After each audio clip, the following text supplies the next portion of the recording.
বেশ কয়েকদিন ধরে ইচ্ছে হচ্ছিল মায়ের হাতে ইলিশ মাছের মাথা দিয়ে কচু শাক খাওয়ার। মা দেখি হঠাৎ ঝটপট করে কচু শাক কেটে প্রেসার কুকারে বসিয়ে দিল সামান্য লবণ আর অল্প জল দিয়ে। প্রেসার কুকারে নাকি তাড়াতাড়ি কচু শাক সিদ্ধ হয়ে যায়। ব্যাস, মায়ের যেমন কথা তেমন কাজ। অমনি কচু শাক সিদ্ধ হয়ে জলটা ছেঁকে নিল, আর সঙ্গে মাছের মাথাটা খুব ভালোভাবে ভেজে নিল।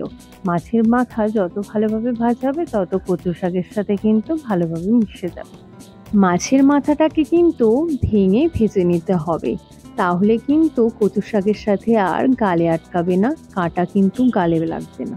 মাছ ভাজা তেলের মধ্যে আরো কিছুটা তেল দিয়ে দেব, আর তেলটা গরম হয়ে গেলে দিয়ে দেব পেঁয়াজ কুচি।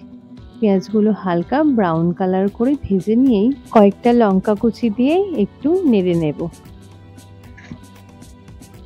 এরপর সামান্য হলুদ গুঁড়ো, লবণ আর সামান্য মিষ্টি দিয়ে একটু নাড়িয়ে নিয়ে আমরা সিদ্ধ করে রাখা কচু শাকটা দিয়ে দেব।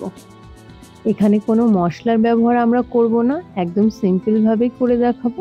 কোনো প্রকার মশলা ছাড়াই যে এটা এত দারুণ খেতে হয়, বাড়িতে ট্রাই না করা অবধি তোমরা কিন্তু বুঝতেই পারবে না।